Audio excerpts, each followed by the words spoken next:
عقیقہ علیحدہ سے پوری ایک مستقل عبادت ہے، قربانی ایک علیحدہ مستقل عبادت ہے۔ ان دونوں کو جمع کرنے کے لیے شریعت کی طرف سے کہیں کوئی اشارہ موجود نہیں ہے۔ یہ الگ عبادت ہے اور یہ الگ عبادت ہے، دونوں کو علیحدہ علیحدہ ہی کر کے کیا جائے انشاءاللہ۔ قربانی کا ایام ہے، بہت سارے لوگ ایک یہ سوال بھی کرتے ہیں کہ عقیقہ اور قربانی، جانور عقیقے بھی ذبح ہوتے ہیں تو ایک ہی ساتھ نپٹا دیے جائیں، یعنی ایک گائے لے لی جائے اور اس گائے کے ساتھ جو ہے وہ 7 حصے ہیں تو 2 3 4 عقیقے کے ہو جائیں، 1 2 قربانی کے ہو جائیں، اس طریقے سے ملا جلا کے۔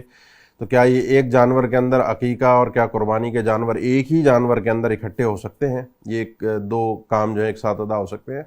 دیکھیں، بات یاد رکھیں کہ کچھ چیزوں میں شریعت کی طرف سے کچھ عبادتوں کو ملانے کی اجازت موجود ہے جب وہ ایک ہی نوعیت کی عبادت ہو۔ یعنی مثال کے طور پہ آپ مسجد میں آئے، آپ نے تحیۃ المسجد پڑھنی تھی، وقت کم تھا، آپ نے سنتیں ادا کر لی ہیں، فرض جماعت ہو رہی تھی، آپ شامل ہو گئے، اب آپ نے فرض ادا کر لیے تو وہ جو مسجد میں بیٹھنے کے نفل تو خود بخود اس کے اندر داخل ہو گئے کہ آپ اصل مقصود تھا کہ مسجد میں بیٹھنے سے پہلے آپ نماز ادا کر لیں، وہ آپ نے کوئی بھی کر لی، کسی نماز کا وقت نہیں تھا، موقع نہیں تھا، آپ تحیۃ المسجد علیحدہ سے ادا کیجیے۔ لیکن 2 عبادتیں مخصوص انداز میں، مخصوص وقت کے ساتھ، مخصوص طریقے کے ساتھ، مخصوص وجوہات کی بنیاد پر رکھی گئی ہیں۔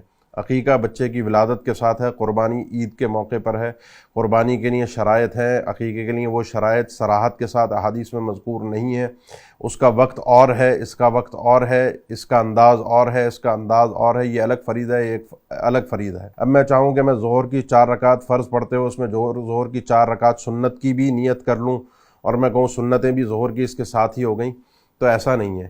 یا میں نے فجر کی 2 رکعت پڑھتے ہوئے غلطی سے 4 رکعت پڑھ لیں تو میں کہوں 2 فرض کی میں شمار کر لوں اور 2 سنت بھی شمار کر لوں، اس طریقے سے عبادتوں کو پھر جمع یا تشریک فی النیہ جس کو کہا جاتا ہے وہ اس انداز میں نہیں ہوتی۔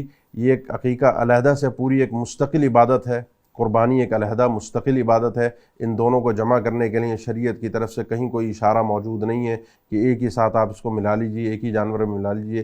اس کے لیے علیحدہ موقع ہے، علیحدہ نیت ہے، علیحدہ اس کے ضوابط ہیں۔ یہ ایک علیحدہ عبادت ہے، دونوں عبادتوں کو علیحدہ علیحدہ کیا جائے۔